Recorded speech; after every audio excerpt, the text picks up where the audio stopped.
Abram comigo a Bíblia em Lucas, capítulo 15, versículos 11 em diante.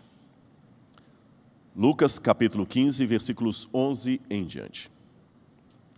Eu vou ler aqui na minha tradução. Lucas 15, 11 em diante diz assim: Continuou. Certo homem tinha 2 filhos. O mais moço deles disse ao pai: Pai, dá-me a parte dos bens que me cabe, e ele lhes repartiu os haveres.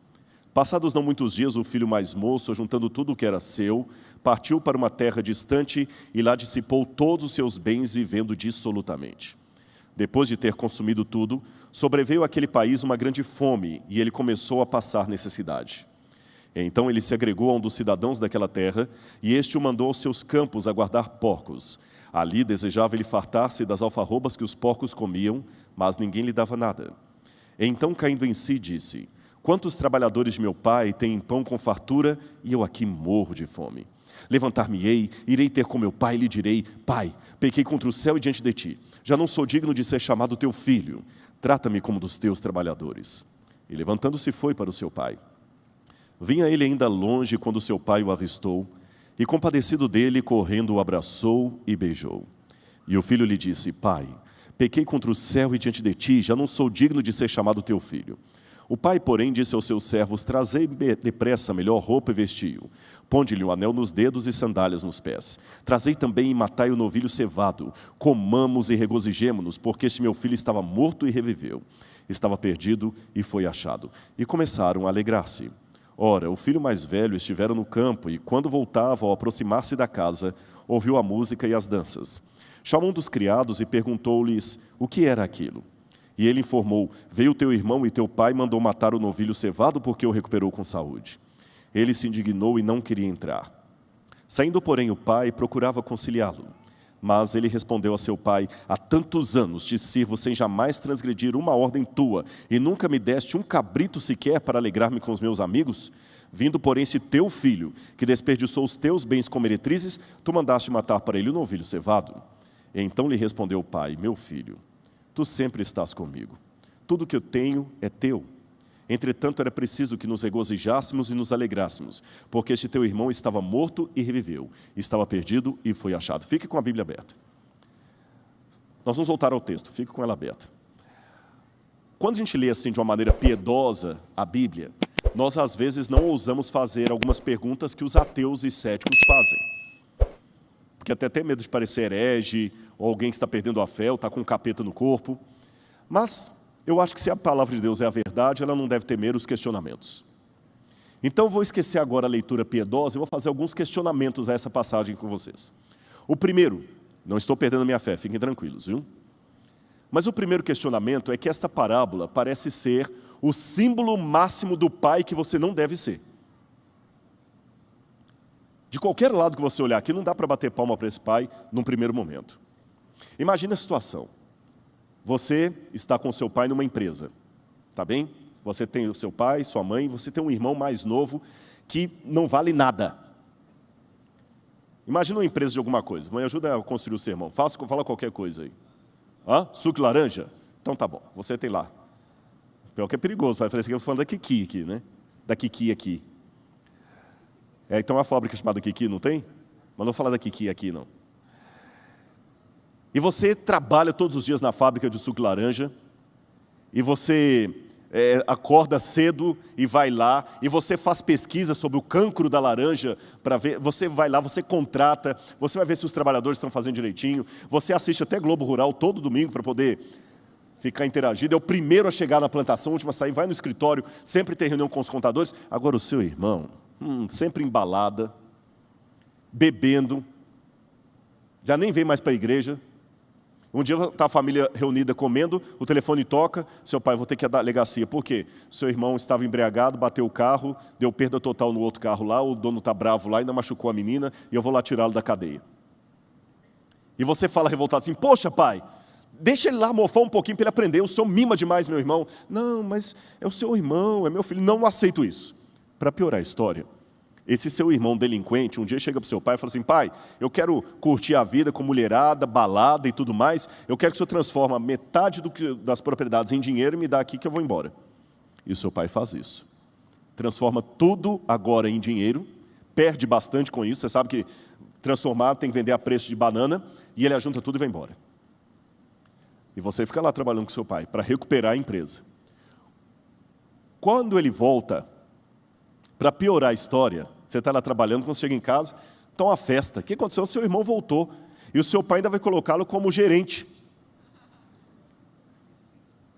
Sinceramente, você não tem motivo para ficar chateado? E você que é pai, como é que você analisa o comportamento desse pai? É um pai muito bobo, não sei que expressão usar, permissivo. Pedagogicamente falando, acho que não é um pai para trazer aqui e falar assim, um modelo. Será que Jesus... o mãe falou amoroso. Hein? Ela achou linda, viu? Mas olha que legal, as crianças estão prestando atenção. Agora vamos raciocinar. Por que Jesus contou uma história dessa? Outro problema com essa parábola. Ela parece que não tem fim. Vamos criar um suspense aqui? O pai na porta, tentando convencer o filho a entrar. E... o que aconteceu? Acabou. Mas ele entrou ou não entrou? Não. Será que entrou ou não entrou? A Bíblia não fala, esse que é o problema. Como é que é o nome dela? Samanta. A Bíblia não conta se ele entrou ou não entrou. Mas será que a gente vai conseguir no sermão hoje descobrir? Vamos tentar? Então, o primeiro problema, que parece que é um pai permissivo. A Samanta acha amoroso. Segundo problema, porque parece que a parábola não tem um desfecho. Terceiro, o personagem principal é quem não deveria ser, o filho pródigo. A parábola do filho pródigo. Quando você coloca o nome de alguém no título, é porque ele é o principal personagem. A turma do Chaves. Não precisa dizer mais nada. Os Simpsons. É porque o principal personagem está ali. E será que esse camarada deve ser o principal personagem? Vamos analisar primeiro o texto dentro do contexto. Por isso que eu pedi para ficar com a Bíblia aberta. Qual é a primeira palavra que aparece aí na parábola? No verso 11. Qual a primeira palavra? Continuou. Ora, eu não sou professor de português, mas continuou dá a entender, obviamente, que tem algo antes. Então, os alunos de teologia que fazem hermenêutica sabem que você tem que olhar o texto dentro de um contexto. Então, o que está imediatamente antes? Parábola de quê? Dracma perdida, parábola da moeda perdida, dracma, da moeda perdida. Mas como começa a parábola da moeda perdida? Ou conjunção alternativa.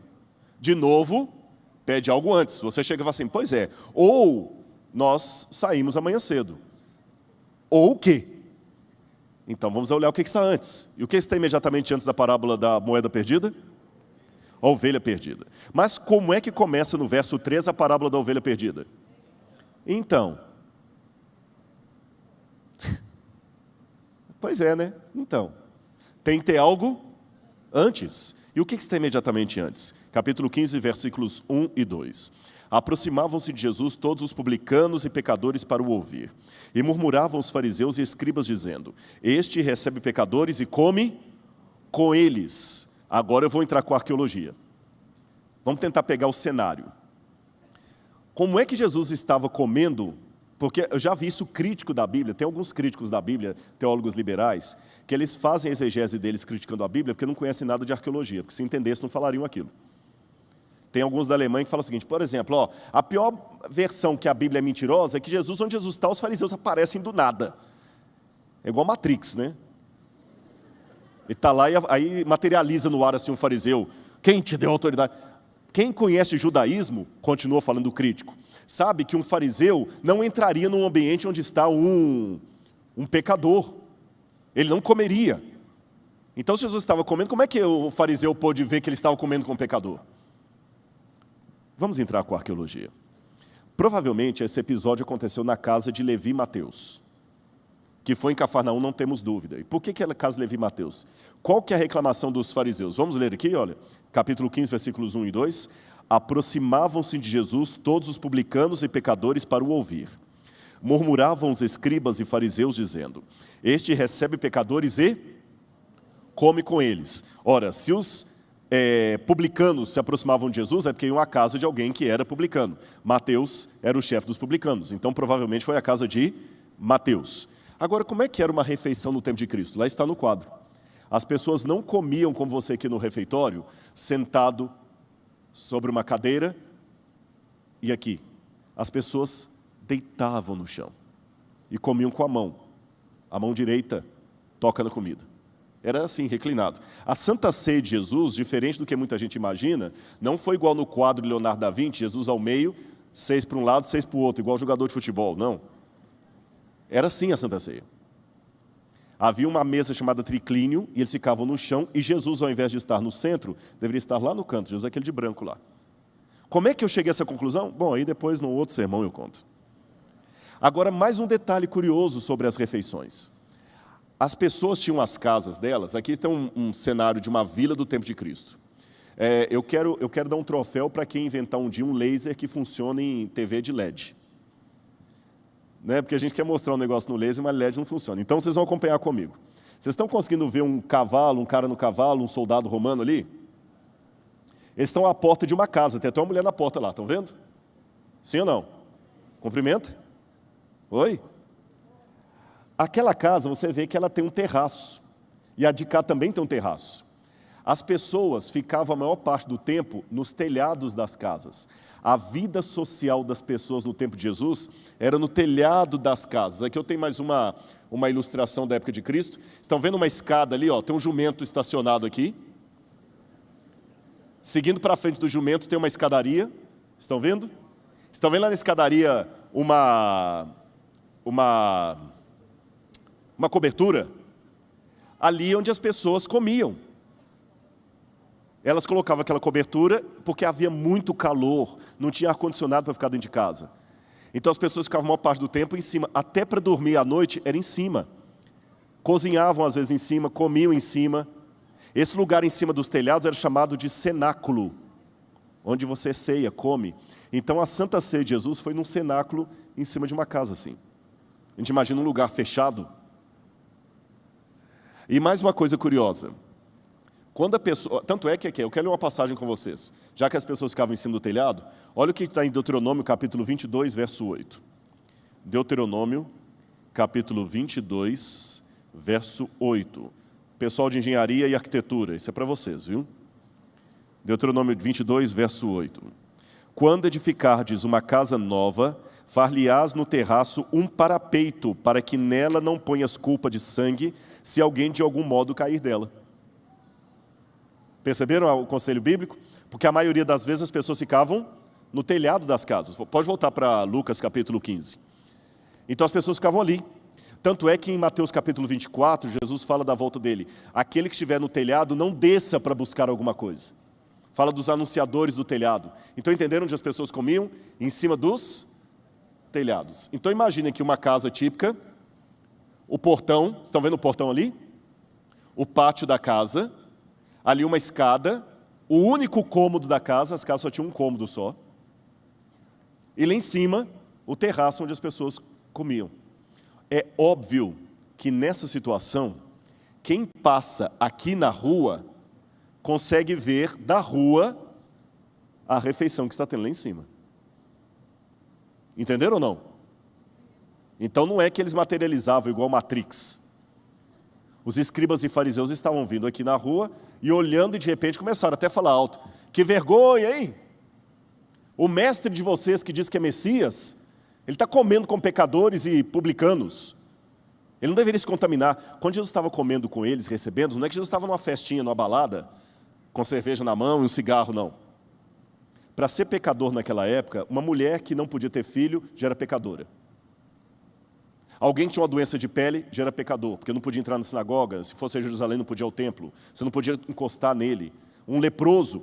E Jesus, como Messias, recebia esse pessoal que era rejeitado da sociedade, que eram os leprosos espirituais. Agora imagina, aqui na porta, os fariseus fazendo barraco. Que vergonha! Porque o judeu ele fala alto mesmo, o pessoal do Oriente Médio, quando ele está chateado ele grita. Se você tirar as buzinas do carro de um árabe, ele dirige. Se você tirar as rodas, ele dirige. Mas se você tirar a buzina, ele não sabe o que fazer com o carro. Eu peguei um táxi esses dias em Amman, aí o camarada todo buzinando, ele também buzinando. Eu falei assim, por que vocês estão buzinando tanto? Ele falou, porque estamos alegres. Uau! É desse jeito. Então eles falam muito alto. Agora, com essa informação, vamos voltar a Lucas capítulo 15, versículos 1 e 2. Jesus estava lá em cima, comendo com quem? Publicanos e pecadores. Aqui no portão, quem ficou gritando? Escribas e fariseus. O que Jesus deve ter feito? Jesus ficou lá de cima gritando, igual barraqueiro, né? O quê? O que foi? Fala na minha cara aqui, ó. Ó, se eu for aí, você vai ver, viu? Não. Jesus, de maneira muito sábia e bem-humorada, desceu as escadas e veio até o portão. E quando chegou ao portão, vocês estão chateados, né? Estamos! Deixa eu contar 3 histórias para vocês. Aí ele contou a primeira história, no portão. Qual foi a primeira? A ovelha perdida. Eu pergunto a você, a ovelha sabia que estava perdida? Não? Será que não? Quem tem cachorro aqui? Pode levantar a mão, gente, é pecado não, eu tenho um. Cachorro, quando está perdido, ele sabe que está perdido? Sabe ou não sabe? Sabe, tanto é que ele tenta voltar. A ovelha também sabe que está perdida, tanto é que ela tenta voltar. Boi, quando ele está perto da boiada, ele tenta voltar. O animal, quando está perdido, cavalo, ele tenta voltar. Até formiga, passa o dedo no meio, ele fica desesperada. Na trilha, assim, passa em que ela perde a trilha, ela fica doidinha. Pergunto novamente, a ovelha sabia que estava perdida, sim ou não? A ovelha estava perdida dentro de casa ou fora de casa, Samantha? Fora de casa, acertou. Então tem a realidade de alguém perdido fora e que sabe que está perdido. Qual foi a segunda historinha que Jesus contou para eles? Dracma perdida, uma moeda. Moeda sabe que está perdida? Não. Moeda não pensa, não tem sinapse. A moeda estava perdida dentro de casa ou fora de casa? Dentro de casa. Então tem a realidade de alguém perdido fora e que sabe que está perdido, e alguém perdido dentro que não sabe que está perdido. E ele arremata com a terceira história. Um pai amoroso e 2 filhos perdidos. Um dentro, outro fora. E como é que eu sei que os 2 estavam perdidos? Eu resolvi colocar na prática uma coisa que eu li num livro, A Poesia e o Camponês Agora eu fugi o nome. Daqui a pouquinho vem. Eu já aprendi isso. Quando você tem dificuldade com o nome, espera um pouquinho que o Google funciona. A sinapse daqui a pouquinho acha. Kenneth Bailey. Deu certo, viu? Não sou coach não, mas... Não sou coach, nem quero ser. Esqueci o que eu estava falando. Ah, sim. Eu também estava perdido aqui agora. O livro do Kenneth Bailey, ele foi missionário muito tempo no Líbano, e ele tinha o costume de contar histórias da Bíblia para os beduínos, para aquele pessoal ali, para ver a reação deles, porque eles congelaram a cultura no tempo, vocês entenderam? Eles têm uma maneira de raciocinar muito próxima daqueles dos tempos bíblicos. Muitos deles moram em tendas ainda, e eu fiz isso no Sudão. Eu contei para um beduíno, justamente essa história que Kenneth Bailey contou lá, e a reação do beduíno foi a mesma. Eu fiquei 15 dias com ele no deserto de Baiuda lá, sem tomar banho. Misericórdia. E quando eu contei essa história, o tradutor, que eu não falo árabe, começou a contar e o homem ficou nervoso. Mentira. E eles são muito assim, passionais. Eu falei, não é mentira, é mentira. Aí com aquele jeitinho brasileiro, eu falei assim, mas você nunca viu um rapaz pedindo isso para o pai? Não. E se ele pedisse? O pai bateria nele. Tá, mas e se ele insistisse? Todo mundo da vila dava um cascudo nele e expulsava aqui. Dependendo do lugar, até apedrejava. E eu perguntei por quê.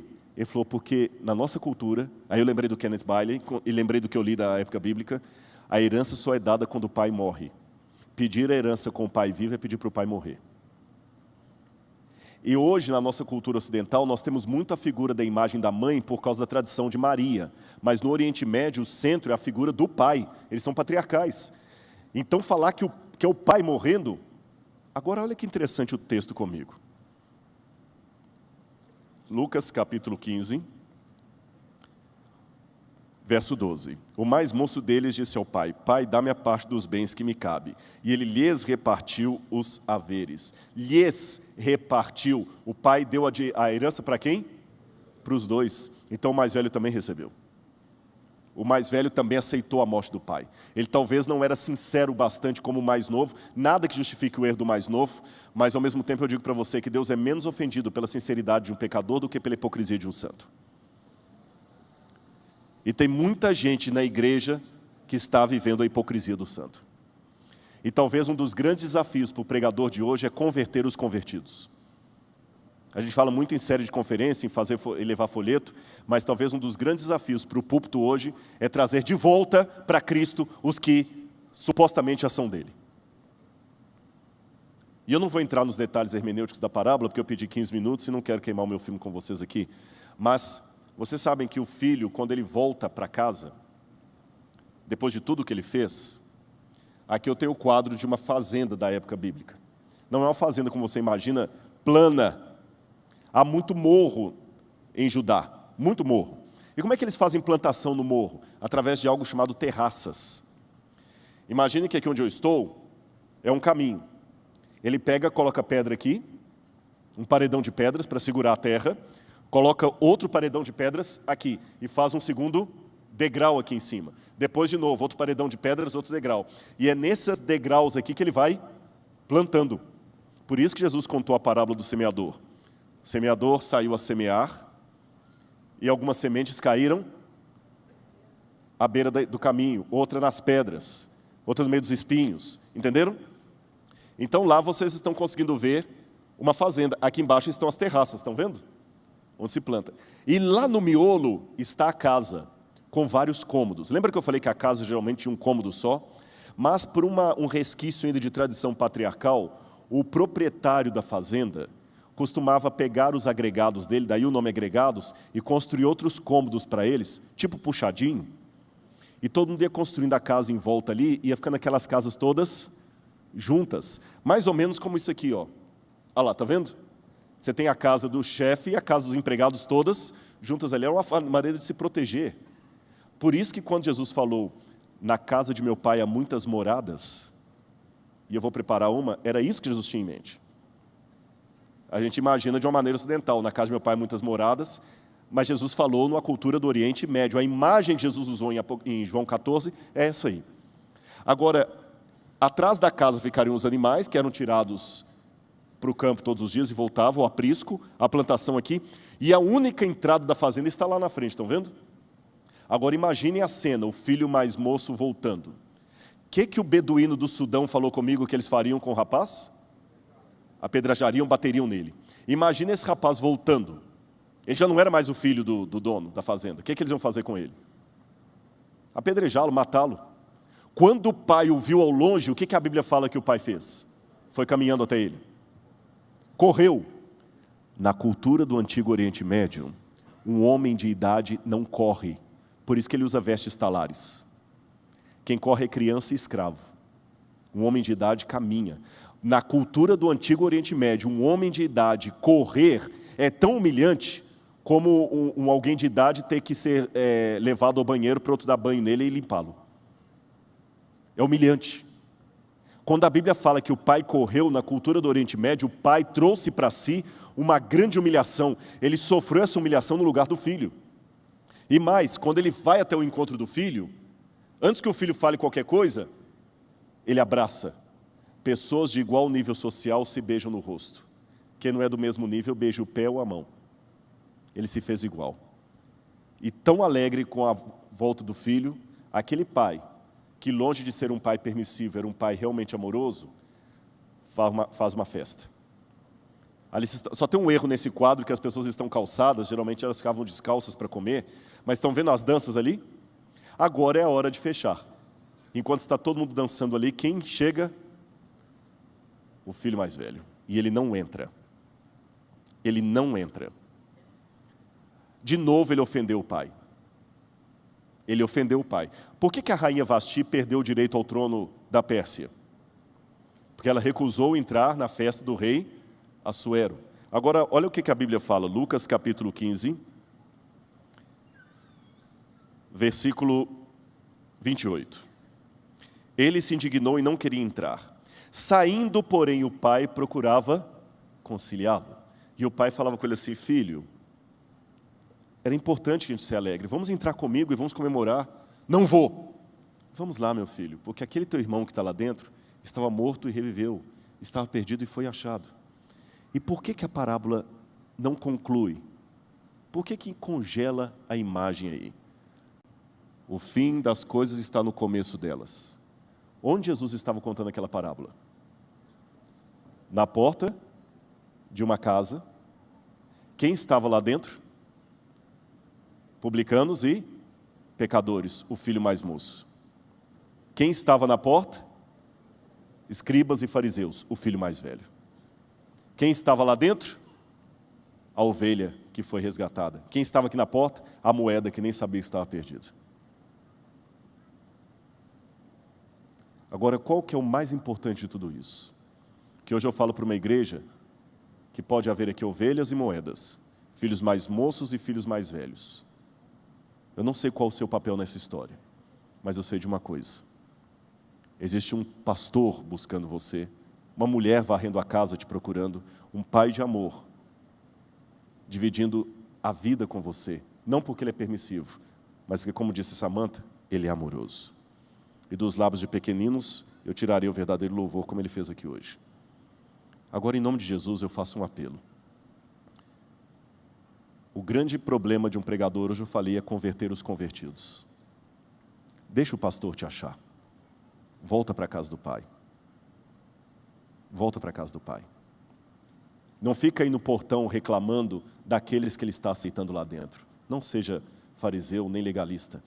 Mas também não caia no engodo da graça barata, achando que você pode ficar sempre na pocilga, porque é isso que o mundo quer tornar você, uma pocilga. Esses dias eu lamentei quando eu cheguei de madrugada de viagem, passei e vi que já tem um inferninho sendo feito ali perto do NASP, e muitos jovens ali. Desculpem, com todo respeito, ali é a pocilga. E é ali que Satanás quer deixar você. É na bebida, é nas drogas. É ali. Não é a vontade de Deus. Eu sei que Jesus está voltando. E eu quero ir para o céu. E se por um lado eu brinquei aqui com as musiquinhas do passado, cuidado olhinho com o que vê, cuidado com o extremo de hoje de achar que Deus vai te levar para o céu de qualquer jeito. Não. Ele está mais interessado em salvar você do que uma mãe de tirar um filho de uma casa pegando fogo. Mas com o mesmo amor que Ele quer te levar para o céu, Ele vai te permitir ir para o lago de fogo e enxofre. E sabem qual que é a maior dor do lago de fogo e enxofre? Não é o fogo que queima. A Bíblia fala que o lago de fogo é um fogo que produz tormento. É a ausência absoluta de Deus. Meu conselho para você, não queira experimentar a ausência absoluta de Deus. Não queira. É uma angústia que eu não desejo nem para o diabo, embora ele vá enfrentar. Mas nem para ele eu desejo, de tão terrível que é. Só teve uma pessoa no universo que enfrentou a ausência absoluta de Deus. Cristo na cruz do Calvário por você. E é por isso que quando alguns estiverem lá, ele com lágrimas pensará, a minha grande tristeza é que eu estive aí para que vocês não precisassem estar aí. Obrigado pelo carinho de me ouvirem esses minutos a mais. Mas em nome do Senhor Jesus, resolvam a vida de vocês com Deus. Porque eu quero ir para o céu e quero ver você lá. Amém? Vamos ficar em pé e fazer a oração final.